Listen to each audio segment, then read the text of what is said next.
week 13 of the fantasy football season.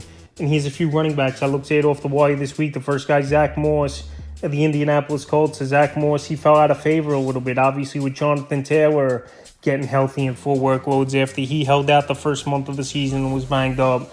And then Moss, the last few weeks before the Week 12 game, didn't do much. Week 9 at Carolina, 7 carries, 26 yards. Week 10 in New England, a carry, 2 yards. In Week 12 versus Tampa Bay, 8 carries, 55 yards. 2 catches, 15 yards. So Week 13, not a great matchup with Tennessee. We know Tennessee's been solid versus the run this season, but you could pass the football on them. So right now, Moss, he did get dropped in tons of fantasy leagues along his bye week in Week 11. But at this point of the season, you're just looking for handcuffs and stashes this late in the year because there's not many lottery tickets, obviously, with 2 more regular season games before the playoffs for fantasy owners. So right now, Zach Moss available in 51% of fantasy leagues. We saw flashes early on in the season. And if something did go wrong with Taylor, if he gets injured or whatever, Moss, we know, has that top 10 running back potential with a full workload. The next running back is Jeff Wilson of the Miami Dolphins. Jeff Wilson now the number 2 back with Salvon Ahmed on IR. And Devin A. Kane, we don't know if he's going to come back and play a factor for this Miami Dolphin team 100%, where he's had knee woes once again after getting injured in Week 11's game versus Vegas. So Week 12, he was active, and he had a nice backup role, was Jeff Wilson at the Jets. 11 carries, 56 yards, 3 catches, 17 yards. So Week 13, a decent matchup at the Commanders that give up the 14th most fantasy points to running backs on the season. So obviously, Raheem Mostert's still the number 1 back, having a great season, no doubt about it, is Mostert. But Jeff Wilson Jr., available in 83% of fantasy leagues. And we've seen in his 49er days, when he gets a good workload, he puts up solid number 2 running back numbers for fantasy owners. So right now, another case where he could be a handcuff if A-Kane don't come back, or even a lottery ticket to stash on your bench. And this week at the running back position, to be honest, there's not a huge breakout guy on there right now. The next back, Rico Dotto of the Dallas Cowboys. So Rico Dotto, he's playing a good role for this Dallas Cowboy team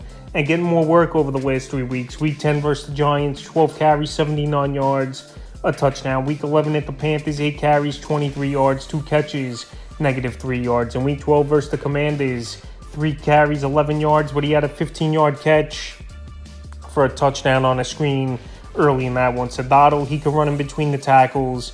He's got some speed, decent receiver out of the backfield, and a pretty good matchup coming up on Thursday Night Football versus the Seahawks coming to Dallas, where they give up the 5th most fantasy points to running backs on the season. And obviously, Dotto, he's not a starter, but another guy who's getting some work, and he's a backup right now. And if Pollard went down with injury, Dotto could be a solid running back for the remainder of the season and help fantasy owners out there in 88% of fantasy leagues. The next running back is Ty Chandler of the Minnesota Vikings. So obviously, this Viking team, they didn't play yet, and that game's on Monday night. But Chandler's still out there in 52% of fantasy leagues. Very surprising. And now with an expanded role over the last 2 weeks, he's gone out there and he's made the most of it. Week 10 versus New Orleans, 15 carries, 45 yards, a touchdown. And Week 11 at Denver, 10 carries, 73 yards, 4 catches, 37 yards. So Week 12 here, he's got a good matchup versus the Bears that give up the 8th most fantasy points. And then I know Week 13 they run by, but Ty Chandler, in my opinion, is the better back than Alexander Madison, especially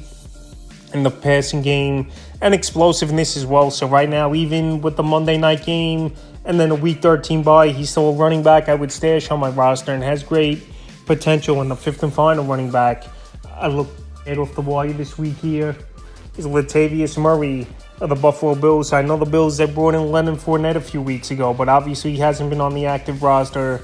Latavius Murray's still the short down back, available in 82% of fantasy leagues. In that game at Philly, in a tough matchup, he did have 9 carries, 30 yards, and 3 catches for 18 yards for a decent 7.80 fantasy day. So they're going on bye week as well, is this Buffalo Bill team. And I think they're going to regroup and come back for the last 4 games of the season. So Week 14, it's a matchup at the Kansas City Chiefs. And James Cook, he's having a solid season. Montgomery, like I said, still one of the better runners within the red zone. And this Bill team, they got to find ways to run the football a little bit more, which I think after the bye week, they're going to address that. So Latavius Murray, a decent ad this week. So that's a few running backs I looked at off the wire for Week 13 of the fantasy football season.